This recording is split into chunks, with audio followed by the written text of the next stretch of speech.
in a non-CR way. Secondly, the Speaker now recommended that our junior senator from Alabama, Katie Britt, do the reply to the President tomorrow night. We think she is particularly effective to make the points that many Americans are concerned about, and we're pretty excited to have her do the response to President Biden. Well, we are finally, and I emphasize finally, turning to the appropriations process around here. The House will send over a minibus that includes 6 individual appropriation bills. And, you know, remember, the fiscal year started October 1st. We are well into this fiscal year and still trying to fund the government. Honestly, that is something that just hasn't been a priority for Senator Schumer. These appropriation bills, to the credit of Senator Collins, who's the Vice Chair of the Senate Appropriations Committee, and members of the Senate Appropriations Committee, reported out of that committee all these bills by the end of July. By the end of July.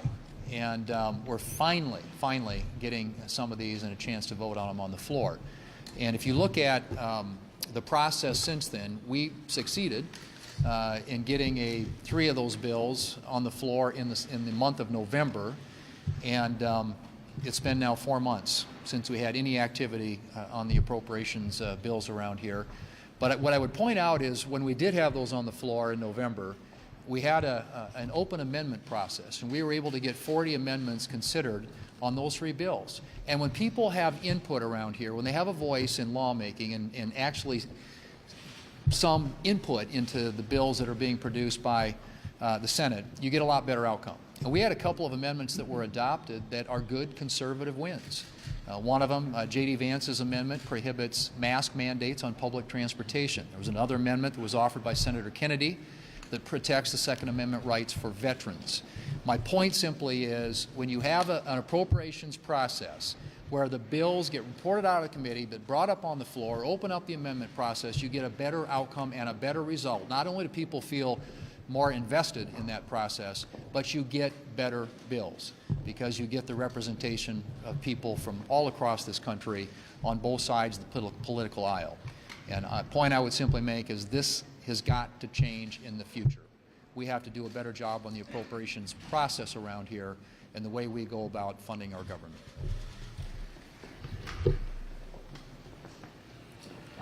Well, mark my words, tomorrow night will be Joe Biden's last State of the Union address. And that's because the American people are not going to invite him back to give another one next year.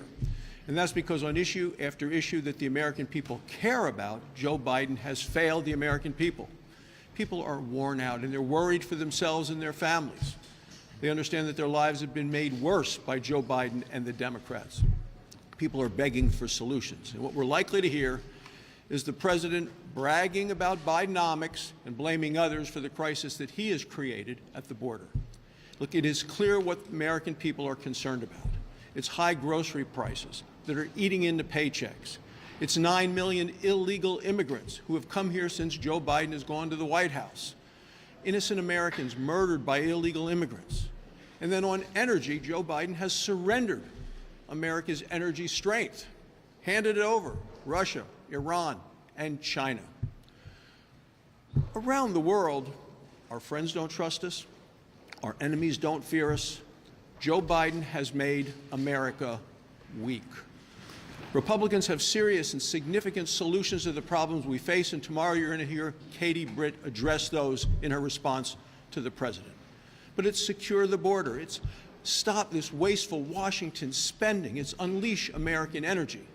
And that's why the State of the Union tomorrow by Joe Biden will be his last.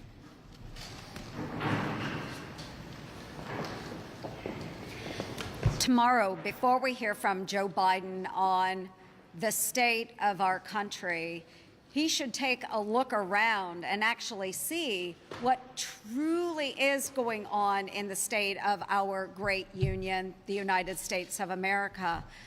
If you look what has happened during Joe Biden's time in office over the course of the last 3 years, we have an open border situation where we have interdicted drugs, fentanyl flooding into our communities. We have seen terrorists that have come across the border and been interdicted.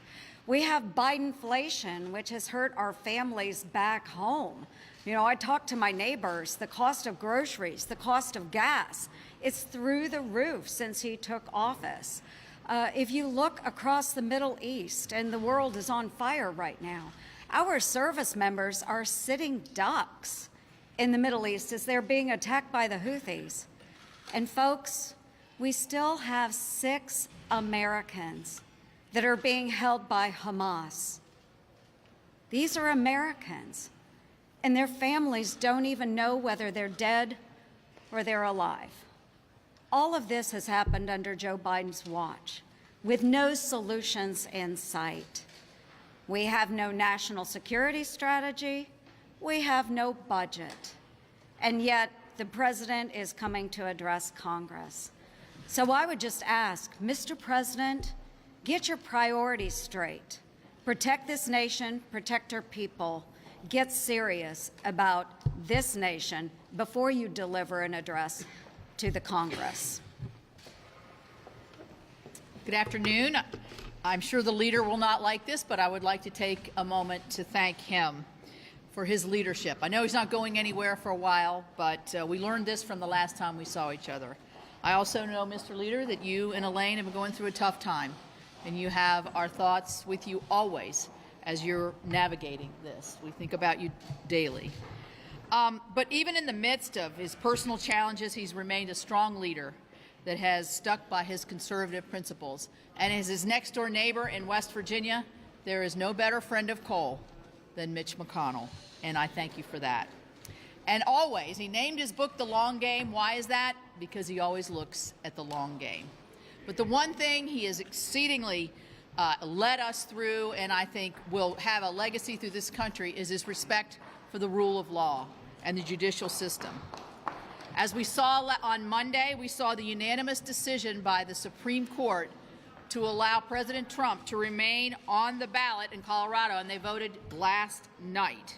Of course, who chooses who's going to be on the ballot? The people. Who chooses who's going to be the leader? The people. Not activists, not office holders who don't like a particular candidate during one season or the other, but the voters. And the Supreme Court voted 9-0 to back up that principle. One of the principles the leader has served his entire service in respecting, and the one we as voters in America should respect as well.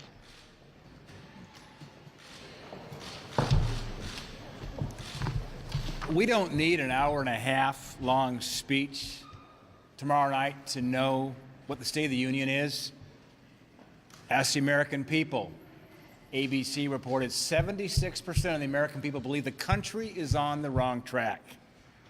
Because under Joe Biden's failed leadership, the State of the Union right now is chaos, as is the state of the world.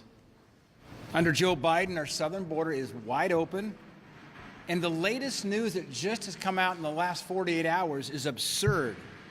On top of the record number of illegal immigrants coming across the border, we've now found out the Biden administration was secretly transporting over 300,000 illegal migrants on planes to 43 different cities. You can see the story right here that talks about it. Meanwhile, we've got a record number of illegal immigrants on the FBI terror watch list who are entering our country. And this additional news that came out that the president and the czar of the border, the vice president, never even spoke with the chief of Border Patrol, Raul Ortiz. Many of us who have visited the southern border have spoken with Chief Ortiz. I met with him in 2019. He's a devoted public servant dedicated to protecting our country. So Thursday night, when Joe Biden tells us he's trying to tell America that he's serious about the border, all I got to say is, come on, man. Because under Joe Biden, American families can barely afford to keep food on the table, gas tanks full, prices up 18% since he took office, wasteful spending continues. And sadly, under Joe Biden's weaknesses, our enemies are emboldened, the world's less safe. Look back on that horrible Afghanistan withdrawal. Look at that embarrassing Chinese spy balloon that came right over my state of Montana, over our ICBM silos. Look at the war in Ukraine and the war in the Middle East. Under Joe Biden, the state of our union is dire. And no amount of sugarcoating he'll try tomorrow night can convince the American people otherwise. Mr. Leader. How do you reconcile your Trump endorsement with the fact that you called him practically and morally responsible for January 6th and the fact that he insulted you and your wife repeatedly? On February the 25th, 2021, shortly after the attack on the Capitol, I was asked a similar question, and I said I would support the nominee for president even if it were the former president. Leader McConnell, in April of last year, you indicated, and you didn't really directly answer the question as to whether or not you were comfortable with Mr. Trump if he was in the middle of criminal trials and indictments, he was the nominee. I presume that means you're comfortable with him. I don't have anything to add to what I just said. I said in February of 2021, shortly after the attack on the Capitol, that I would support President Trump if he were the nominee of our party, and he obviously is going to be the nominee of our party. Alex? Leader McConnell, most of your Republican colleagues would say you had a very effective 17 years as Republican leader. What do you think about this new idea of putting term limits on the Senate Republican leader? Well, we have term limits now. They're called elections. And I had a contest myself during my last election as leader. I think the conference ought to be able to be free to choose whoever. There's no limit on the speaker or the other House leaders. That won't be my decision to make, but I think it's totally inappropriate. Will you endorse a candidate in the leadership race to succeed you? No, I'm not. Okay. Leader